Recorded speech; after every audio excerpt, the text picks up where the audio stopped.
Magandang araw sa ating lahat. Ngayon, meron kaming video re-reactan. Kasi mga ka-business, si Papa Dins at saka si Ate Jam ay nag-announce na, mga ka-business. Palakpakan naman natin. Congrats to sa newlywed. Ay, wala pa pala. Dito mga ka-business, kasi kagabi, so, nag-premiere si Papa Dins. Tapos hindi niya sa akin pinanood. Ayaw ko panoorin mga ka-business kasi gusto kong mag-react at saka makita nyo yung reaction namin habang pinapanood namin yung video. Actually, nung piniplay nila sa TV, tapos habang naririnig lang namin mga ka-business, pero grabe na yung kilig na. Tapos nagpatugtog siya ng malakas. Para di ko marinig.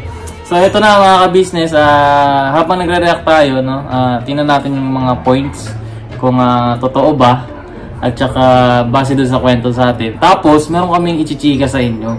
Mainit-init na naman to mga alam mo na? Napaisip pa ako. Ano na naman yun? Alam mo na? Oo. Sige. May approve naman nila ano yun. Ayun na mga ka-business, itong vlog ko na ito ay with the approval of Papa Dins TV. At saka, hindi naman to for para mag-cause ng negative na At saka, itong reaction video namin ay dahil masaya lang kami para kay Papa Dins, So, ayan, umpisa na natin. So, yun mga kabi, good morning. Morning! Ayun napakaganda ng place. Oh, wow. Rain lang. Tapos alam niyo mga ka-business, di ba mahal yung ganyang setup, pangarap natin yung ganyan, yung makapag-shoot kami sa ilog, tapos explain mo na natin ba't di kasi tayo nakasama dyan. Ito kasi yung mga ka-business, inaya naman kami dyan, sa Rizal, kaya lang, papunta na sana kami, tapos, biglaan yung pagkakaya, tapos sakto kasi galing akong school, tapos galing din office, so wala pa kaming gamit, as in wala kahit so paano pupunta doon nang walang gamit? So yun naputol mga ka-business. So yun nga sinasabi ko, hindi kami nakapunta dyan kasi yun nga, galing kaming school tsaka siya, galing office. So hindi namin tumuloy. Tapos kinabukasan din kasi noon, may exam po ako mga ka-business sa school. So hindi talaga ubra. So ayun nga, pangarap namin makapunta sa ganyan sana. Pops, baka naman magkaroon tayo ng time ulit, na kami naman yung maka-experience ng ganyan. Yung ganyan na nagkakape ka sa ilog, sa mga mas ang ganda nga pinuntahan nila. Sobrang ganda. So, yan. Sige. Kami sa ilog. Sa may Agos River po ito ang nakakapapi at kape-kape. Cheers! Wow, cheers! Sama na si Miss Jam. Hello mga kapapi! Hindi na siguro tayo mag-miss dito. Kasama natin yung aking napanood ko kasi sa onte, lumipat sila. Jam. Lumipat. My Jam. My Jam na? Mga kapapi ng playlist sa Spotify. Ang pangalan ay Dins Jam. Pero hindi ko pa kilala si Jam dati. Dati pa yun. At hindi ko sukat akalain na makakatagpo ako ng isang Jam. Yun pala narinig ko nung nagkukwentuhan si Tito tsaka si Kuya kagabi. Na yung Spotify daw, di ko naman nagets ng una yun. So parang pala nangyari kay Pops, foreshadowing. Dins Jam. Yung playlist na yun mga ka-business, laging yun yung pinapatugtong ni Papa Dins kapag nasa biyahe kami. Yung mga playlist. Pero hindi namin na-expect na Jam pala yung Ang galing! Dins Jam. Dins Jam. Okay, ngayon ko lang siya nag-gets. Diba? Jam is parang jamming, diba? Galing, foreshadowing. Mga kapapi.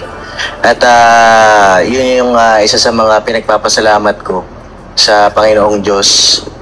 Ngayong taon, siya yung plot twist ng aking 2025, mga kapapi. At yun, sabi ko nga sa inyo, darating yung araw, magkukwento kami, kung paano tayo nagkita. Paano kami nagkakilala? Oo. Sino ang unang nag-move? Paano nagsimula?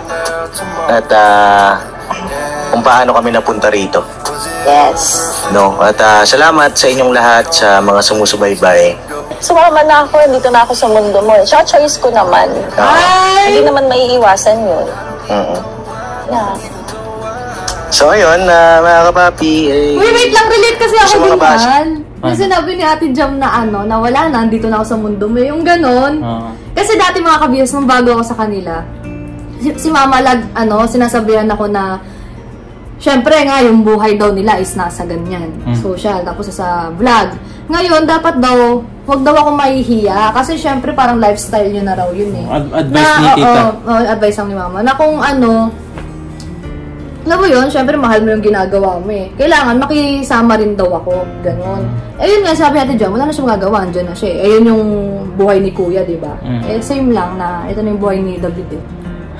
Hindi, tsaka mga kabisis noon kasi, ayaw ni Ate Jal sa mga camera. Oo, mga kabisis, as in talaga pinagbablog ako, gano'n. Yung mga kami na magkakaibigan. Nag-practice na vlog. Tapos, ako, nag-cringe ako na hindi bagay sa akin. Sabi ko, hindi ko na-imagine sa buhay ko talaga na lalabas ako isang araw sa ganito na vlog, di ba? Kasi biglang boobs. Pero ngayon mga kabis, tinanong naman. Siya na umahawak minsan ng camera. So ayun, kay Ate Jam, thank you kasi tinanggap mo rin si Papa Dins, no? Yung iba kasi, noon kasi, mga ka-business, si Papa Dins, syempre, sa isang babae naman, kagaya na ni Ate Jam, hindi naman kasi talaga agad-agad, di ba? Pero meron kasing time na talagang ayaw, no? Na minsan na kukwento siya sa akin na minsan pinag-aawayan nila, ganun. Hindi ko na sabihin yung pangalan, bahala na kayo mangula doon. Pero yun yung isa sa mga... Kahit gano'n na katagal yung pinagsamahan nyo, no? Parang hindi pa rin ayaw talaga sa camera. Oo, ganun. Parang, syempre, hindi naman natin pwede pilitin, di ba? Kaso ang hirap, nang tanong ko habang buhay, di ba? Nasa pag-vlogging industry kayo, tapos... Wala tayong magagawa, di ba? So, ayun na nga, buti nga si Ate Jam is ganyan, di ba? Nakahanap si Papa Dins ng ganyan. At nakahanap din ako ng ganun. Yung handang sagupain lahat. Sabi nga ni Ate Jam haharapin ko kami lahat. Lahat. Mga ka-business, di naman lingid sa kalaman nating lahat na yung previous vlog ko na umabot sa 40k mahigit yung views, no?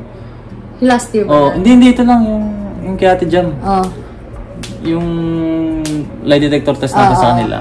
Doon ba lang ang dami ng bash, ang dami ng mga nagko-comment na hindi maganda. And sa pakiwari namin ay parang siguro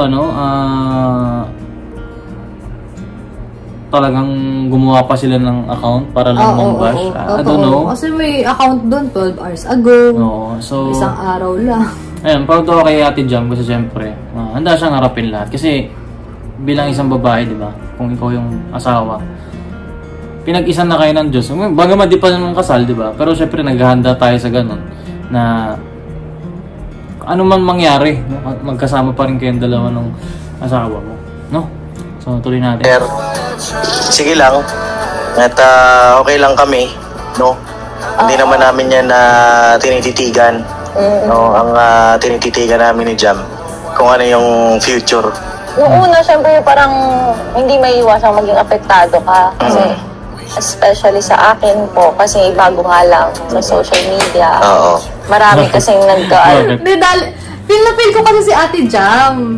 Relate na relate ako. Syempre, di ba mga ka-business? Bago naman ako umabot sa gantong katagal sa ka-business, di ba? Nagdaan din ako sa bago pa lang ako.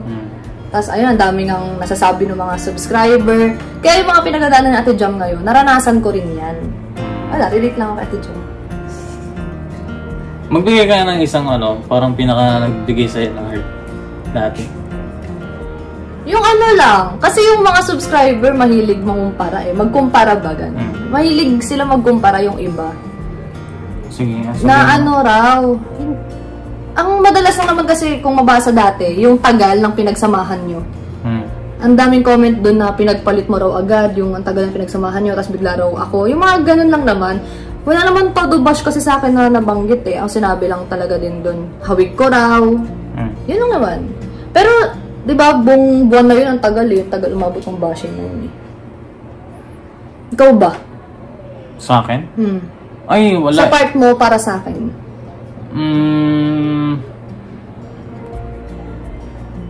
Wala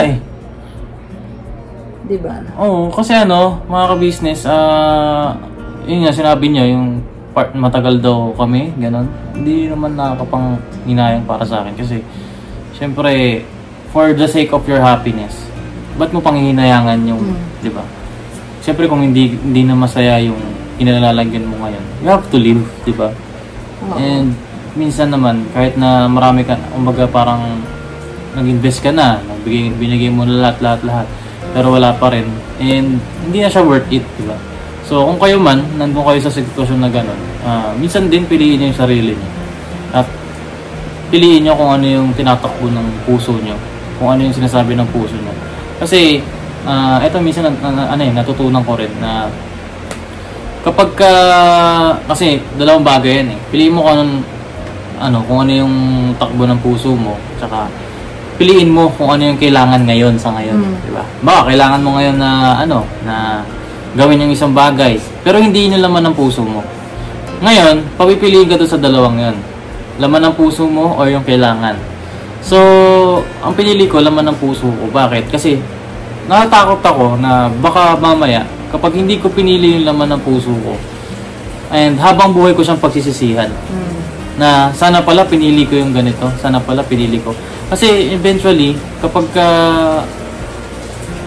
pinili mo yung hindi laman ng puso mo, parang hindi ka masaya, di ba? Parang habang buhay mo siyang daladala na sana pala pinili ko yung ganito, sana pala ganito na lang ginawa ko, sana pala kung ano yung gusto ko, yun yung ginawa ko, no?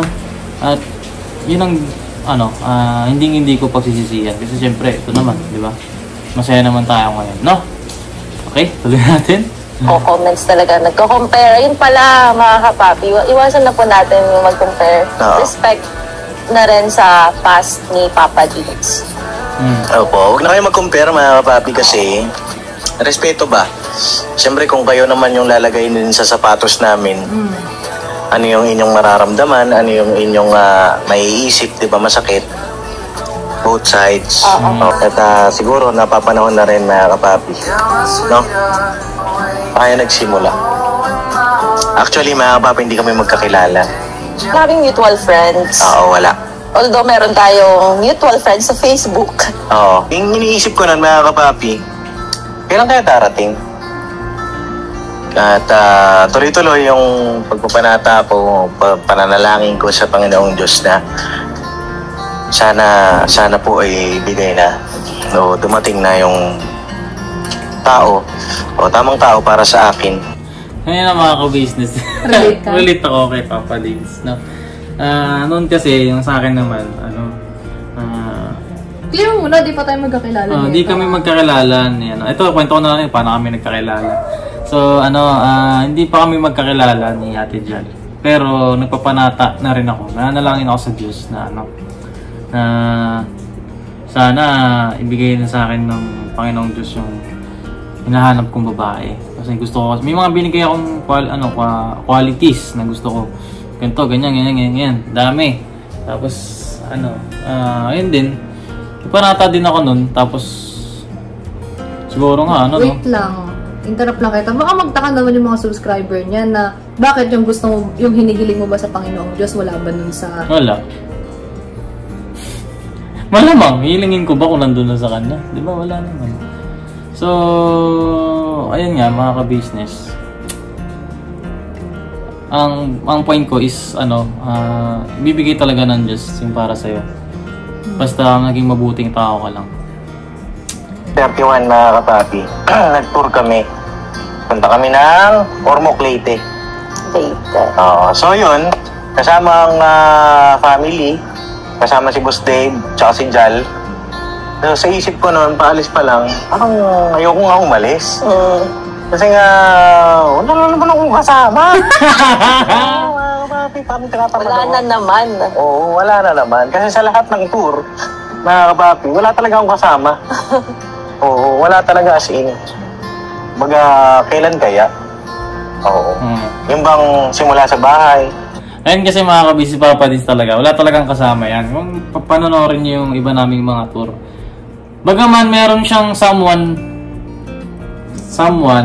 pero hindi namin kasama. So either hindi pinayagan ng parents or ayaw talaga mismo. Ganun ang laging sitwasyon ni Papa Dins.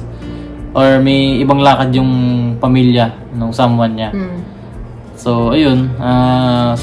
Happy ako para kay Papa din kasi itong magiging next tour natin. May kasama na siya. May kasama na siya! Mga papi, yung meron kang balikat na masasandalan. Ang sarap lang sa feeling ng gano'n. Alam niyo mga ka-business? Teka lang, pause ko lang. Yung gano'n, pag nasa van, nakaganyan. Kasi Papa Dis mga ka-business, doon siya lagi nakaupo. Either nag-drive siya, o doon siya nakaupo sa katabi ko. Yung isa lang... Yung sa na gano'n na. Oo, yung isa lang yung upuan. Tapos ang tinutulugan niya yung bintana na ay, next year may nakagano na sa kanya. Nakagano na rin siya. Yan na, tour na. Tapos, eto si Boss Dave kasi, mga kapapi, nag-usap kami niyan. Sabi niya sa akin, Paps, kapag ka ang bulkang mayon, parang ano niya lang ba, sign niya lang, gano'n. Wala namang masama sa gano'n eh, mga kapapi. Ang sign niya, pagka nakita daw niya ang bulkang mayon, ang buo. Ibig sabihin, si Jal na daw yung para sa kanya. Oo. Ibig sabihin, ito mga business. Pag nakita, actually, sinabi ko na to, hindi pa kami magkakilala ni Ate Jal. Sa maraming tour, mga business lagi ko sinasabi. Nandiyan na ba yung mayon? Tapos pag kilid ko sa bintana, gabi. Yan. Or hindi talaga kita, either maulap, umuulan. As hindi talaga nagpapakita. Sabi ko, ano makikita yung mayon? Tapos nagsabi lang ako ng pabiro. Sabi ko lang, pag nakita ko yung mayon, nasa tamang tao na ako. At saka nasabi mo na sa akin yan nung hindi pa kita sinasagot. Oo, yun mga ka-business. At saka yung term ko is nasa tamang tao na ako. Ay, yun ang lagi kong talaga sinasabi. Tapos who knows, di ba? Hindi ko naman din in-expect na makikita ko yung mayon eh. Tapos may kasama pa ako. So, para sa akin, sobrang laking blessing nun sa akin. At nagbigay sa akin ng parang assurance na rin na ako, nasa tamang tao na ako. At nakikita ko naman din yung sarili ko na never ko naranasan yung mga naranasan ko sa kanya na yung pakikitungo, yung pakiramdam pag magkasama kami, ganun. Kasi iba-iba, sobrang iba talaga. At sobrang yung saya na nararamdaman ko, hindi ko naramdaman sa loob ng 24 years ng buhay ko. Oo. Siyempre, kumbaga, basta, hindi ko naman masasabi ito kung nagsisinungaling ako di ba? So, ayun, si Papa Dins, sabi niya, si Papa Dins, ito sinabi ni Papa Dins na nasa van eh. First time ko marinig sa kanya. Sabi niya, pag nakita ko ng buo yung mayon, magpapakasal na ako. Sabi niya yan, doon nalala mo? Tapos anong sinagot mo? Ano sabi ko nun? Kanino? Sa kanya? Yung kay... sabi ko kanino sa kanya. Sabi ni Papa Dins, hindi daw.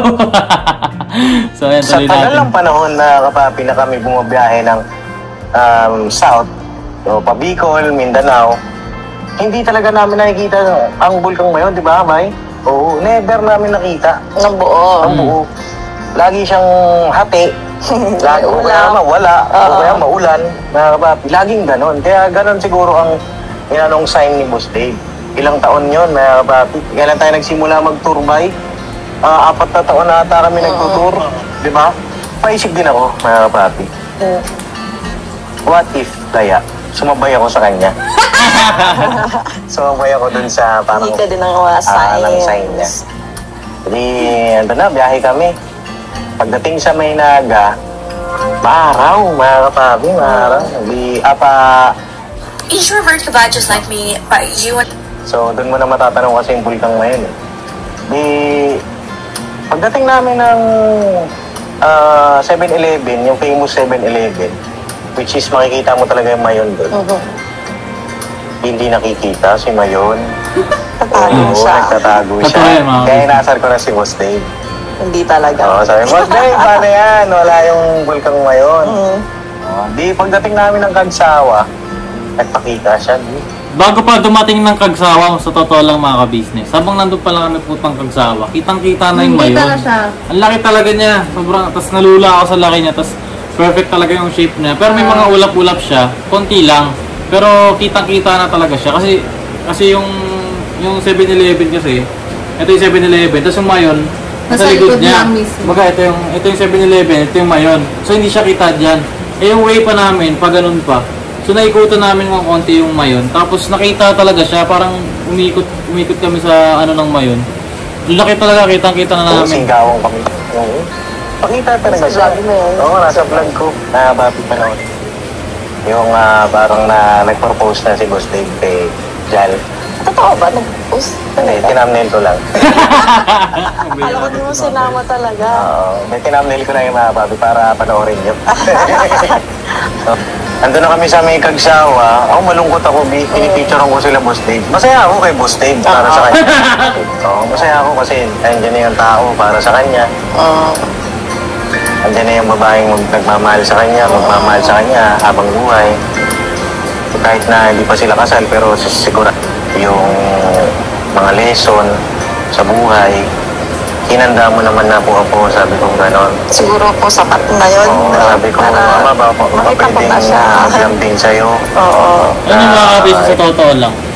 Kapag ka nag-church kami, lagi ko nakikita yan si Papa Dins na nanalangin.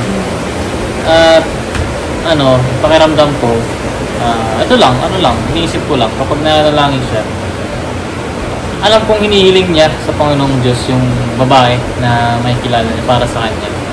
At saka, yun nga, sa sinabi niya na lahat naman naranasan. Totoo yun mga ka-business, naranasan na nang lokohin siya, naranasan na nang ipagtabuyan siya, itanggi siya. Hindi piliin, tapos naranasan na rin niyang itago, no? Kumbaga sa lahat ng yung pinakamasakit na pwedeng mangyari sa isang karelasyon, parang naranasan na ni Kuya. Oo. Alam niyo yung mga ka-business yung, bawa ako, kaming dalawa ni Ate Jal, alam namin sa sarili namin, mag-shota kami, mag-girlfriend, boyfriend kami. Tapos, ito si Ate Jal, itinatanggi niya sa mga kaibigan niya, sa parents niya, sa kapatid niya. Ayun, yun mga ka-business, yung nararanasan ni Papa Dins nun. At saka, para sa amin, sa pamilya niya, hindi deserve yun ni Papa Dins, no?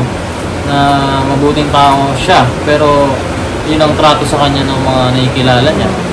Para sa amin, hindi niya deserve yun mga ka-business. Kaya masaya kami para kay Papa Dins. Basta yan, love ko. Then pagka-love ko, kung bilis na ako i-accept, ha? Uy, sa isip ko siguro, ayos to, nag-chat siya, parang nagpapansin ko. Ano kaya, parang nahiwagaan tuloy ako. Sa lahat kaya ng mga edad ni Papa Dins, si Ate Jam lang yung nag-entertain. Oo nga. No? Kasi siyempre, nasa biyahe kami nun, wala namang ina-update si Papa Dins eh. Wala siyang Tapos scroll lang siya. Tapos, eto napansin ko kay Papa Dins nung nasa biyahe na kami. Nagulat ako. Actually, hindi ko siya masyadong pinansin. Pero napansin ko na may kachat na siya. Nung nandun na tayo sa skyline, tapos magkatabi kasi kayo ni Kuya. Oo, tapos pababa na kami ng skyline nun, mga ka-business. Tapos may kachat na siya talaga. Kachat na naman sila. Kasi mga ka-business, sa totoo niyan, syempre nagkwento naman sa akin si Papa Dins eh. Di na talaga sila nagkakausap. Pero si ate girl, naghahanap siya ng way para makausap na si Papa Dins. Na parang gusto pa niyong makipag-usap eh. Kasi gumagawa siya ng maraming basta ito sa kwento ni Papa Dins ha. Hindi ko na sabihin kung sino. Basta past ni Papa Dins na gumagawa siya ng dami account. Tapos nagme-message kay Papa Dins para makausap si Papa Dins. Hanggang Telegram umabot. Oo, tapos hindi na siya pinapansin ni Papa Dins. As in binablock siya ni Papa Dins sa bawat dami account na ginagamit niya. So, naisip ko kasi, nakwento sa bagay kasi nakwento sa akin ni Papa Dins na ganun nga. Baka yun na naman yung kachat niya. Red flag na nga sa amin yun eh. So, napansin ko lang naman siya, pero hindi ko siya pinuna. Hinayaan ko lang siya.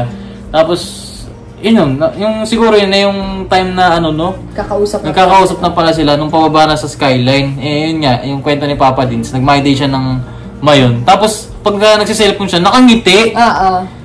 Napansin mo ba yun?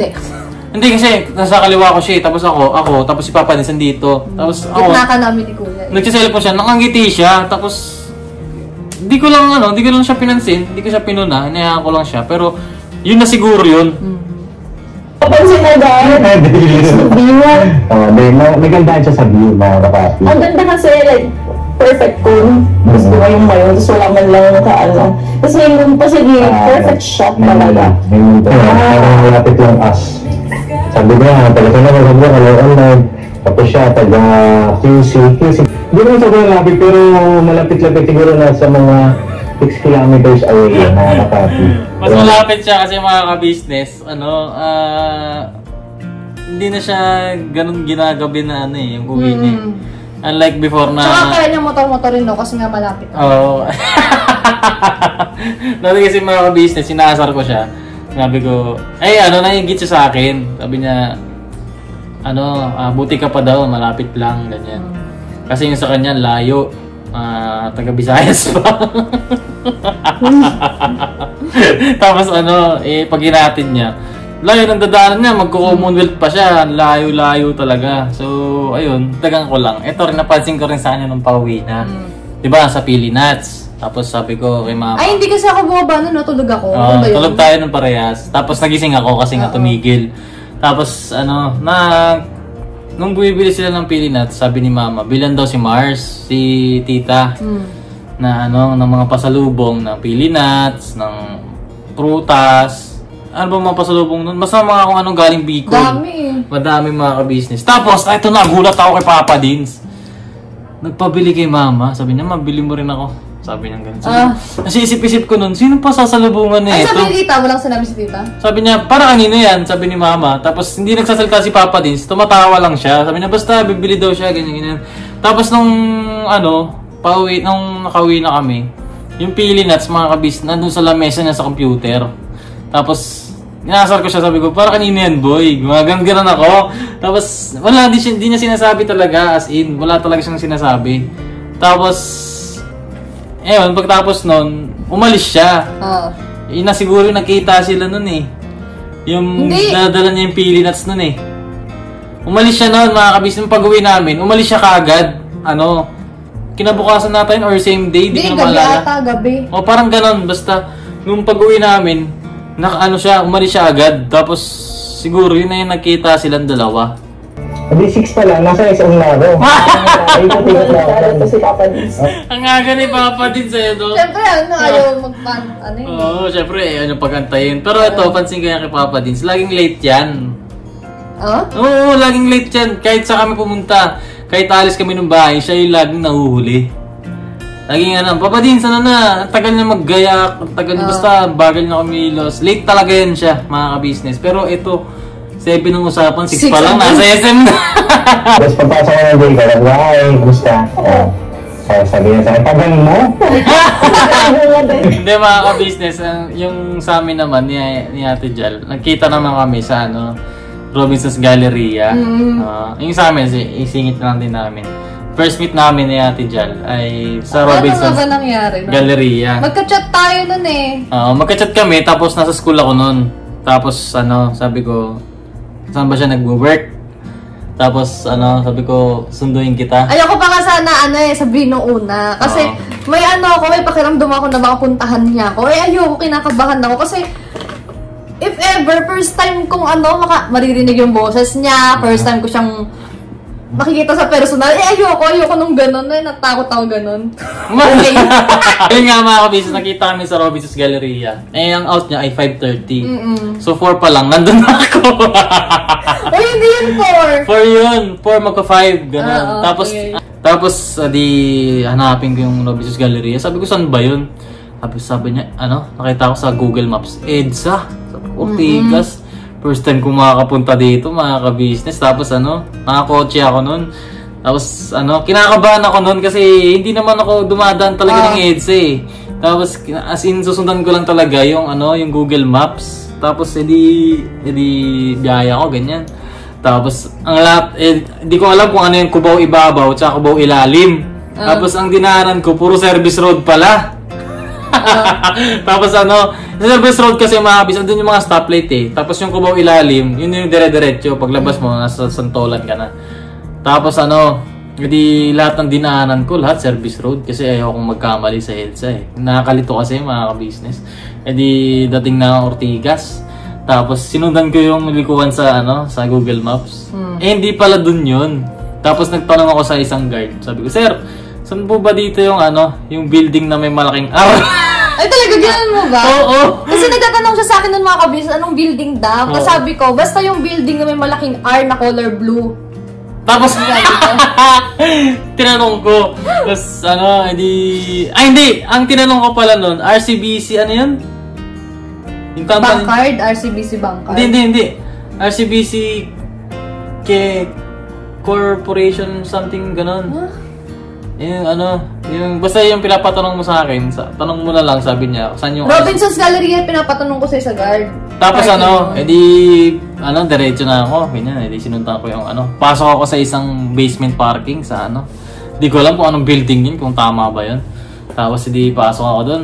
Pagpasok ko ng parking sa Robinson's Galleria, putik na yan, nakakalito. Ang daming pasikot-sikot sa parking, tapos punuan.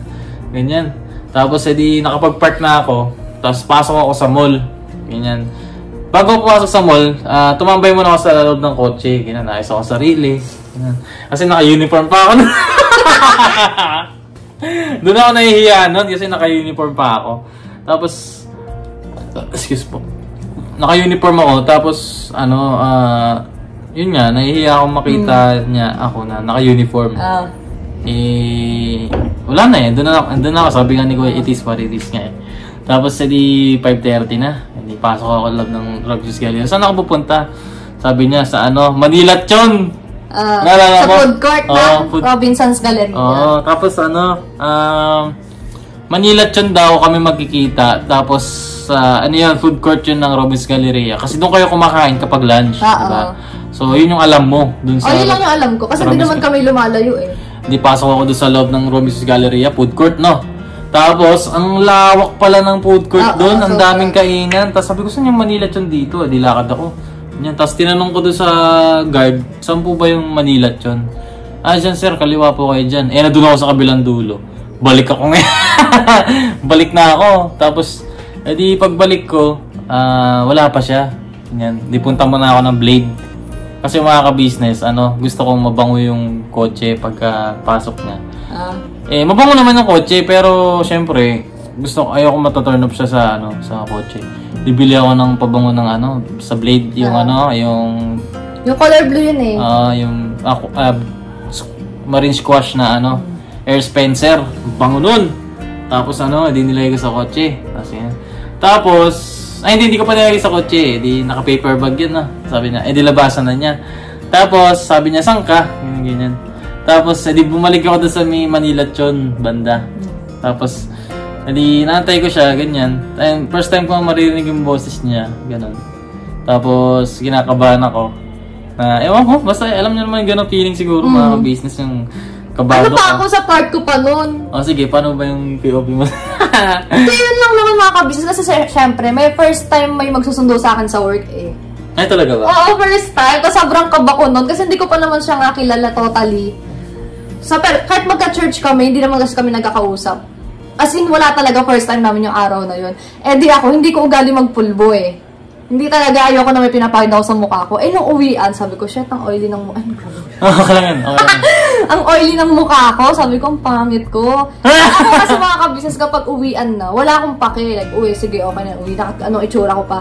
Nung araw na yun mga kabisnes, nang hingi ako pulbo sa co-work ko. Nagtaka sila, sabi nila, ba't ka magpupulbo? Kasi kilala nila akong hindi nagpupulbo. Tapos nagpulbo ako, sabi ko sa kanila, okay ba ako titingnan? Gumagan-gan pa ako sa kanila. Habang papunta na ako dun sa sa Robinson's Galleria. Grabe na yung kaba ko nun. Nag-chat kami, sabi ko, huy te, saan ka? Ganto ganyan. Sabi niya, nasa Blade daw siya. Sabi ko, saan yung Blade dito? Kasi sa na yun bandang likod na yun ng food court, di ba? Parang malapit na siya sa Manila Chon. Pero hindi kasi kami napapadpad sa, na yun. Tapos yun, sabi ko, huy, saan ka te? Sabi niya, Blade daw. Nalalakad na raw siya palabas. Tapos biglang sabi niya, nasa likod mo ko. Gumanon eh. Lingon ko sa likod mo. Pag lingon ko, andun siya lang. Nagta-type din siya sa cellphone niya. Sabi niya, tapos ayun, nagalapit ko. May sabi ko sa kanya, sabi ko sa'yo nun? Alimutan ko na. Kasi parang ang tinanong ko sa kanya nun, saan ka ba galing? Ganon. Nagaya kami magkape. Tapos inaya ko siya sa Jayco. Tapos Jayco. Tapos, yun, kwentuhan na kami doon. na para bang hindi na matatapos. Hanggang sa hindi at saka namin yung pakiramdam nun, no, sobrang gaan lang. Wala ang ilangan. Oo. Di ko talaga naramdaman na na wala tayong dead air nun eh. Wala diba? talaga. Tuloy-tuloy talaga yung kwentuhan namin nun na tapos, nawala yung kaba ko ganun. Hanggang sa nakauwi kami, hindi namin namalayan na nakauwi na pala kami. Tapos sobrang traffic sa Commonwealth, ganun. Tapos sa bahay na pala kami, ganun. Ayun lang, natatawa lang kay Papa Dins kasi Jayco rin sila. Ay, Jayco ba? Oo, Jayco sila nakita eh. Pero yung kape namin ni Ate Jal ay Jayco. So, Jayco, baka naman. Kasi sabi ko sa kanya, uy, baka mamaya, tawag nito. Baka mamaya, iba yung isipin mo sa atin kasi first meet, tapos ang pagkakakwento sa akin, mga ka-business, sabi daw ni Ate Jam kay Kuya, baka isipin mo sa akin na kung kanik, basta lang ako sumasama. Baka ganito ang babae. Oo, baka basta lang ako sumasama, ganyan-ganyan. No choice naman din siguro siya at that time kasi mapilit niya si Papa Dins. Gusto ko na siya, pinapanood ko din yung mga na-stock ko na siya. Gusto mo na siya? Iba rin. Hoy! Totoo yun narinig ko rin gusto ko na siya. Gusto ko na siya. Di ba? Gusto ko na siya, di ba? Baka napulol lang siya sa stock ko na siya. Di ba pa magkatanog eh? Kaya ang sobrang gaan nilang kasama. Tapos, alam ko, masasakit pa tayo nakakaalis tawa. Totoo yun mga ka-business. Yung kasama ko na siya, sobrang gaan sa pakiramdam talaga. Nawala yung kaba ko kasi yung mga iniisip ko nun, ano kaya boses niya, paano kaya siya kausap, ano kaya yung personality niya, ganon. Tapos nung nakasama ko na siya, sobrang gaan as in. Yung tipo, alam niyo ba yung magkakaibigan na matagal na yung pinagsamahan? Ganon na ganon yung pakiramdam ko sa kanya. Walang ilangan, walang...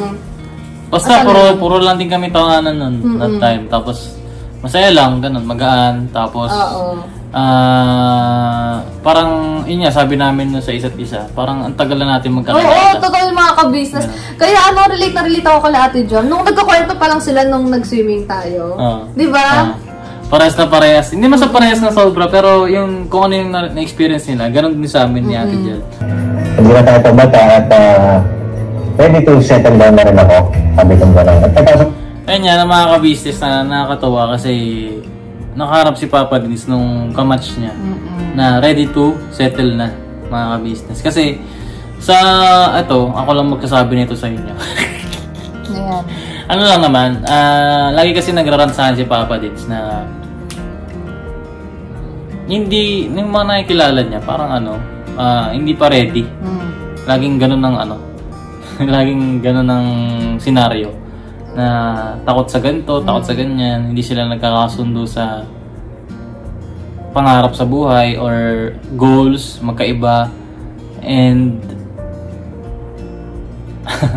ayun nga, na nakakatawa lang kasi ngayon, nakaharap na si Papa Dins ng niya.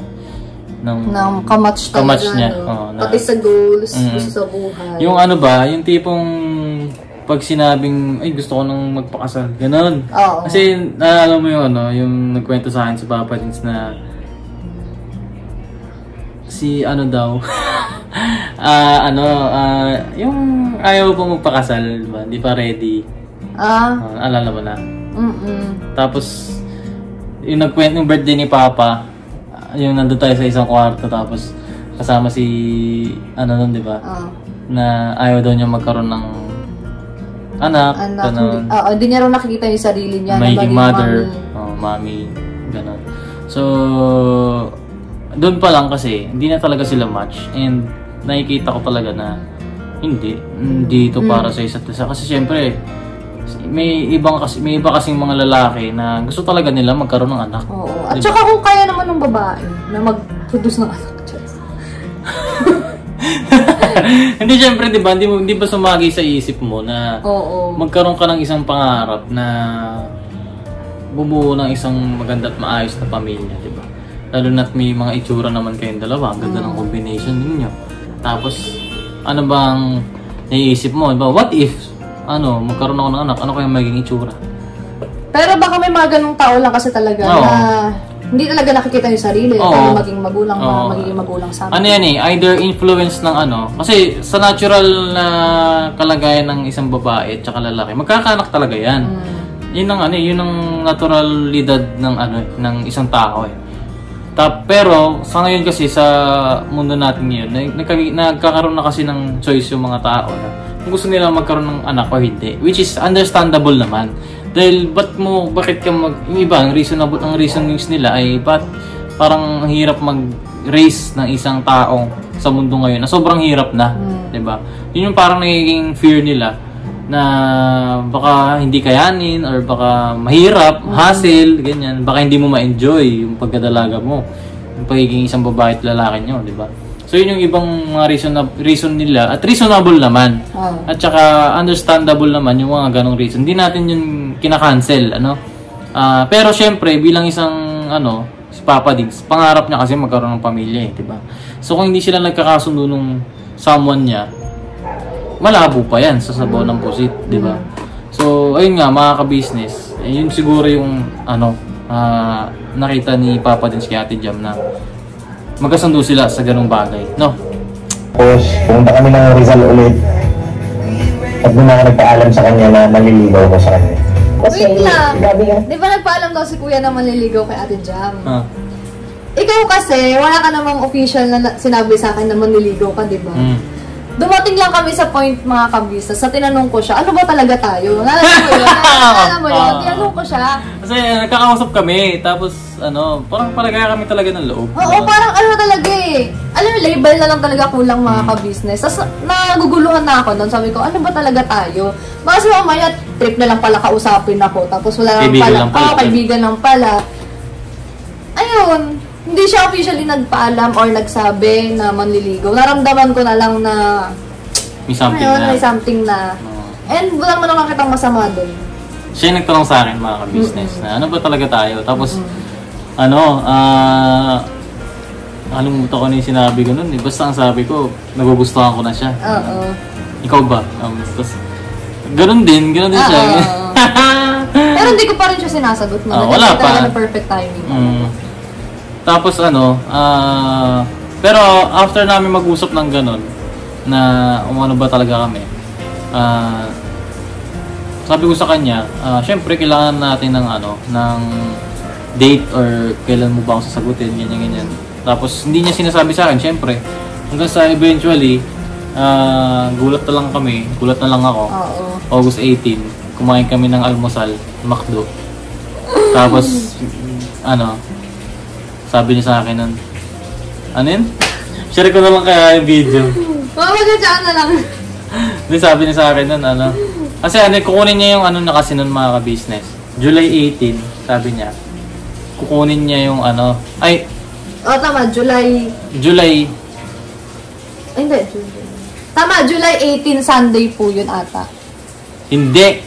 August 18 na yun, yung araw na yun. Tapos sabi niya, August 18 naging tayo eh. Oo nga. Asang sabi mo, ganito kasi yung mga business. August 18 yun. Ang sabi niya sa akin, gets. Samahan ko daw siya kunin yung CSC niya, yung Civil Service Certificate. Tapos, kasi nga kumlaude siya eh. Tapos, sabi niya, kailan? Sabi niya, September 18, sabi niya. Tapos sabi ko, sige, walang problema ka ako.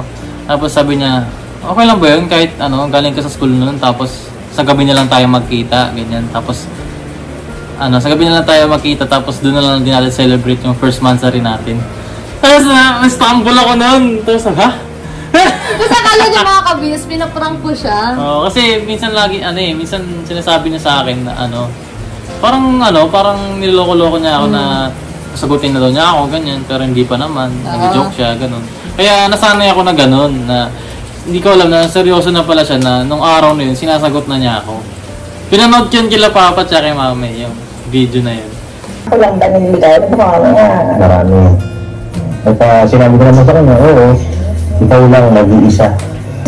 Imagine niyo yun, yung sa tagal-tagal, sa haba ng panahon na 27 na si Ate Jam, si Papa Diggs 29, si Ate Jam 27, may first time pa rin pala siya.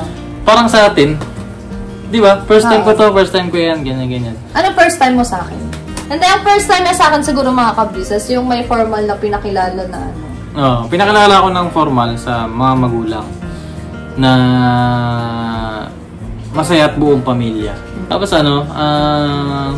yun kasi yung parang longing kasi ako sa ganun na yung babaeng mga kasama ko habang buhay, may maayos na pamilya. Bagaman hindi natin pwedeng sisihin yung ibang mga anak na nakaranas sila ng ganun. Dahil kasalanan, hindi naman nila gusto yun. Oo, kasalanan yun ng mga magulang. At saka, syempre, hindi naman nila ginusto nga. Tapos, wala silang kasalanan doon. Pero syempre, bilang isang lalaki, bilang isang tao, bilang isang naghahanap ng ng makasama habang buhay, hindi naman siguro masama na maghanap ka ng tao na may maayos na pamilya, di ba? Karapatan mo naman yun eh.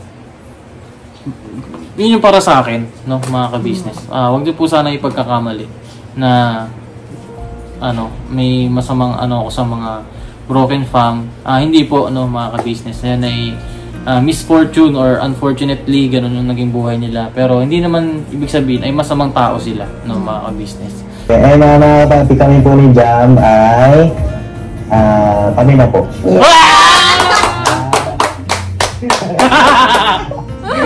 Kaya sa kanya ng promise ring. Nakakatawa ito mga Speaking of promise ring. Speaking of promise ring, neto ko lang din nalaman na ang promise ring pala is dito nilalagay. Dito. Siya mga ka-business, nagbigay siya sa akin ng promise ring, pero dito na nakalagay. Ayan o, ayan na. Ito yung binigay niya sa akin mga ka-business noong October last year pa. Ayan o. At mukha siya ang engagement ring na. Ayan, ang promise ring niya. May diamond dyan, mga ka-business.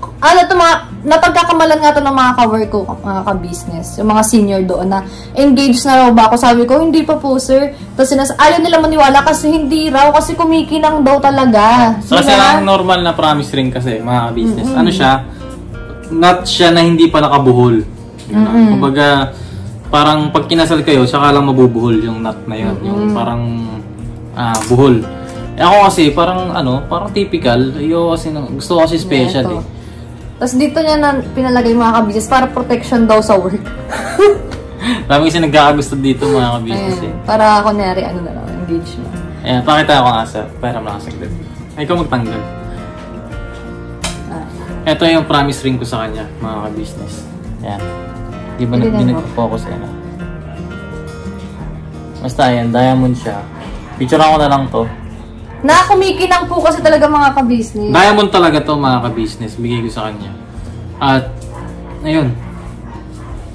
Ayun, kaya ayoko nung normal na promise ring kasi gusto ko special siya, ganyan. Bagaman itsurang engagement ring na yan, pero hindi pa yan yung papalitan niya naman daw po to. Oo, papalitan ko yan. Kailan mo ba gusto? Hey! Joke lang! Papa Deans and Jam are now official. Yay! Ano ba yun? Ano bang tawag doon? Relationship. Papa Deans and I are in a relationship. You're officially mine. I'm officially yours. Pakita na sa FB yan! Yung status. I'm officially yours. Ganon! Ilang ken na mga ka-business. Yun mga ka-business, palakpakan natin. Congrats! Papa Deans and Ate Jam! Ayan na. May ate na ako ulit. Ayan na mga ka-business, salamat ng marami. May mga nanood man itong naging reaction namin. At saka may mga na-share kami sa inyong mga thoughts and chismis na hindi nyo pa naririnig, no? Pasensya na kayo. Siyempre, para din sa kalinawan ng ibang mga viewers, no? Baka kasi isipin ng iba na baka si Papa Deans playboy, ganyan. Hindi po, no, mga ka-business. Nga, gaya nga nasabi ni Papa Deans na ako din naman ay buong pamilya namin ay nakasaksi nun, no? Simula May hanggang June, July, August, September. Yan. Walang ginawa si Papa Deans kundi mag-bike, mag-jogging. Yun ang naging coping mechanism niya. Kung bumili ng kung ano-ano. Siyempre, hindi naglinag ni Kuya yung pagmumukha niya. Oo. Siyempre, personal space na yun, mga ka-business. Pero ako na nagsasabi sa inyo, grabe yung pinagdaanan ni Papa Deans. At deserve na ng isang babaeng magmamahal sa kanya ng tapat at totoo. Kung may pagmamalaki siya at ipagyayabang siya sa buong mundo. No? Ako nga, sabi ko nga sa kanya kagabi, hindi ko totally kapatid si Kuya, di ba? Pero sobra yung saya ko kay para Kuya. Sa kanya. Paano pa kami, di ba? Oo, paano pa kayo na first family talaga? Na sobrang saya talaga namin. At yun, looking forward kami sa inyong maayos at matagumpay na pagmamahalan. No? At kung sakali man na magkaroon kayo ng problema at na hindi naman may iwasan, makinig kayo sa akin. Hindi, ito kasi mga ka-business, ito, nakakatawa lang din isipin, no? Mas marami yung time na nag-a-advise ako kay Papa Dins, especially kapag nandun sa point before na totoo. Ano siya, na broken talaga siya. Ako yung nagpapagaan ng loob niya, tsaka may mga nasasabi ako sa kanya na parang ako yung kuya, ganun. Siguro dahil dahil nakikita ko na sa kanya, natututunan ko na sa sarili ko. So, ayun mga ka-business, basta para sa pamilya namin ay damayan talaga, no? Ayun na mga ka-business, salamat ng marami sa pagsama sa amin. Ayan, Papa Dins, Ate Jam, congrats sa inyong dalawa. Sana ay magmahalan kayo hanggang gusto nyo. No? At saka waiting sa next vlog na. Waiting kami sa inyong magiging i-share sa amin ng mga experiences. Ano? Alright? So yun na mga kabis. Salamat na marami. Never say goodbye. Tomorrow is another day. Bira. Ayan mga kabis.